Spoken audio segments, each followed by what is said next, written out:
Assalamualaikum warahmatullahi wabarakatuh. Perkenalkan, saya Firman Jumbati, program studi Magister Pendidikan Agama Islam UIN Maulana Malik Ibrahim Malang. Mata kuliah Pengembangan Metodologi dan Media PAI. Teman-teman semua, hari ini kita akan membahas terkait dengan fikih Islam, yakni tentang syarat dan rukun sholat. Bagian ini merupakan dua hal penting yang menentukan sah atau tidaknya ibadah seorang muslim. Sebelum kita masuk pada pembahasan inti terkait syarat dan rukun salat, kita perlu mengetahui lebih dahulu apa itu pengertian dari salat itu sendiri. Adapun pengertian salat secara bahasa, yakni kata salat berasal dari bahasa Arab, yaitu shalla yang berarti doa. Dalam Al-Quran, kata ini sering dimaknai sebagai doa atau permohonan kepada Allah Subhanahu wa Ta'ala.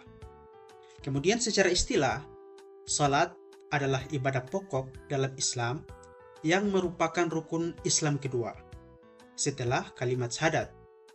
Salat dilakukan dengan rangkaian ucapan dan gerakan tertentu yang dimulai dengan takbir dan diakhiri dengan salam. Ia bukan sekedar ritual, tetapi tanda keimanan seorang muslim dan kewajiban yang tidak boleh ditinggalkan.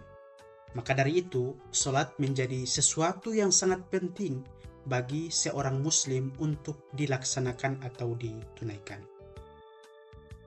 Dalam Al-Quran, Allah Subhanahu wa Ta'ala memerintahkan hambanya untuk melaksanakan salat sebagai suatu kewajiban dan sebagai suatu yang membebaskan seorang dari perbuatan keji dan munkar.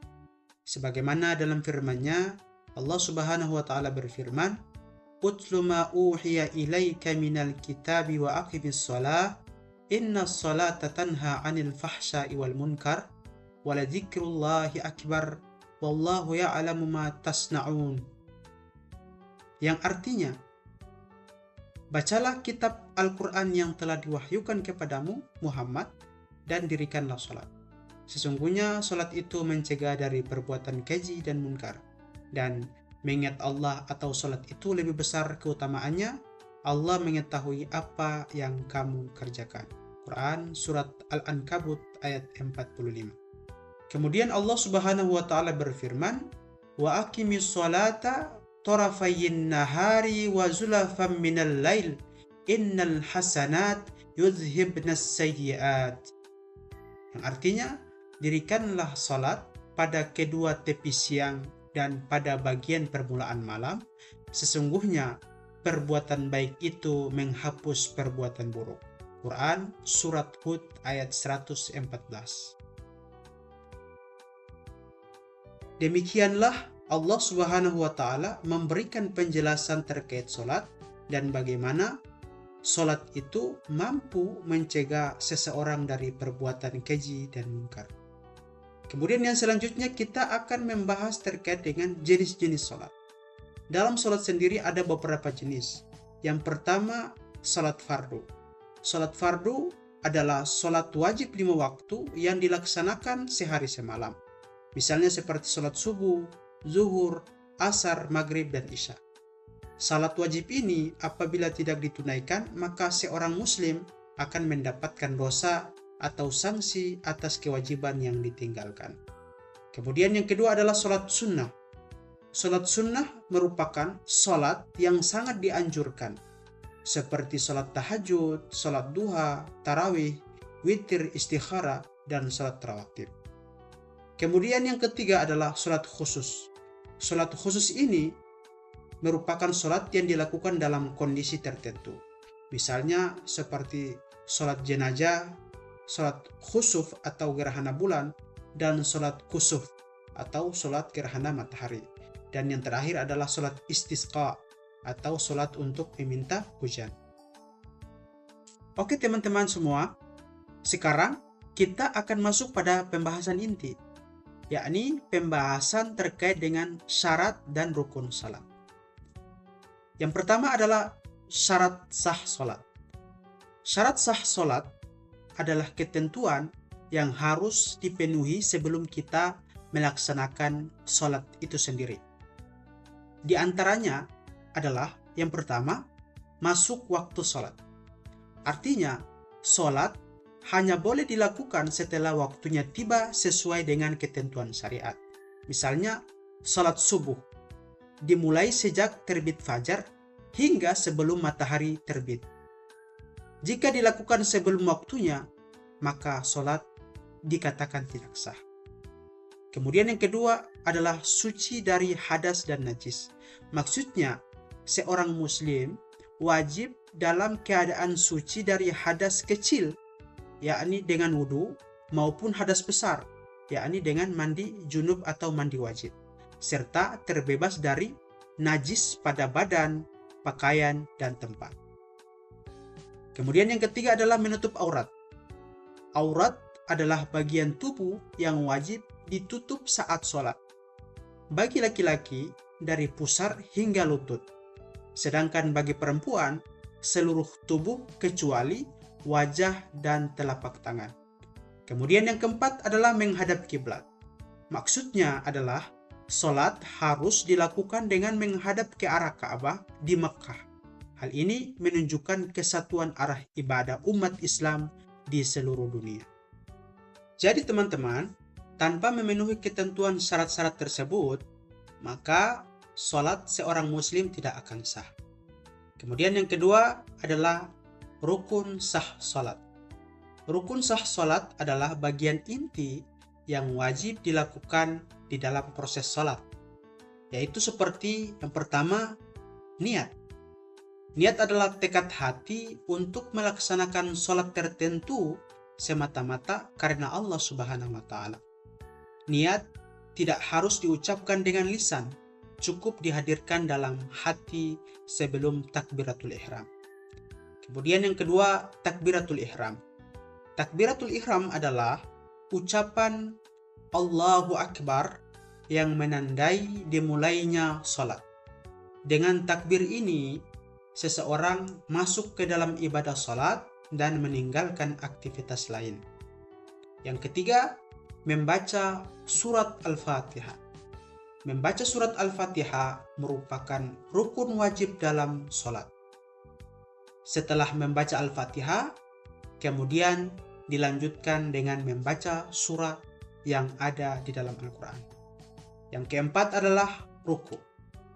Ruku adalah gerakan membungkukkan badan dengan tangan memegang lutut, kepala sejajar dengan punggung, dilakukan dengan tumak ninah atau tenang. Yang kelima adalah sujud. Sujud yakni meletakkan dahi, kedua tangan, lutut, dan ujung kaki di lantai sebagai bentuk ketundukan total kepada Allah Subhanahu wa Ta'ala.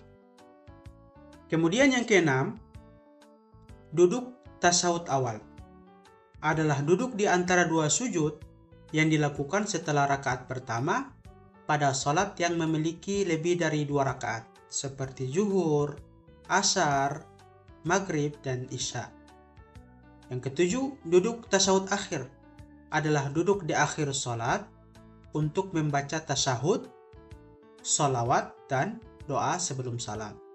Yang kedelapan, membaca salam, yakni mengucapkan Assalamualaikum warahmatullahi wabarakatuh yang mengakhiri salat dan minimal menghadap atau memalingkan wajah sekali ke kanan.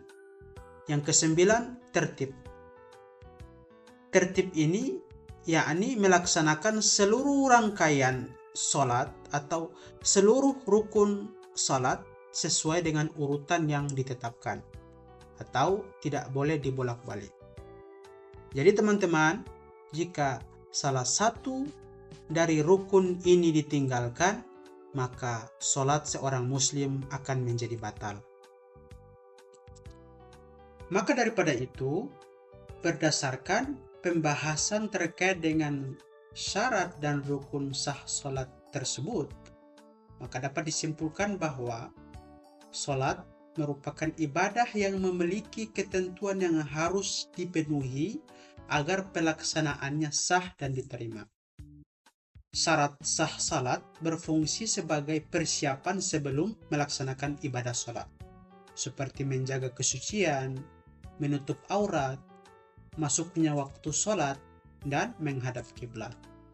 Sementara itu, rukun salat merupakan bagian inti dalam pelaksanaan salat yang wajib dilaksanakan secara tertib dan benar, mulai dari niat hingga salam. Melalui pemahaman terhadap syarat dan rukun salat yang baik, maka seorang muslim dapat melaksanakan salat dengan lebih baik, khusyuk, dan sesuai tuntunan syariat Islam. Salat bukan hanya sekedar kewajiban, tetapi juga menjadi sarana pembinaan akhlak, kedisiplinan, dan kedekatan diri kepada Allah Subhanahu wa Ta'ala. Oleh karena itu, memahami dan menerapkan syarat serta rukun salat dengan benar sangat penting agar ibadah salat memberikan manfaat dalam kehidupan sehari-hari dan mampu mencegah perbuatan keji dan munkar bagi seorang muslim. Demikianlah teman-teman semua pembahasan kita berkaitan dengan fikih Islam tentang syarat dan rukun sah salat. Semoga pembahasan kali ini dapat memberikan manfaat bagi kita, terutama dalam melaksanakan salat dengan baik dan benar. Saya Firman Jumbati, mohon maaf sebelumnya apabila ada sesuatu yang salah atau yang kurang, saya minta maaf.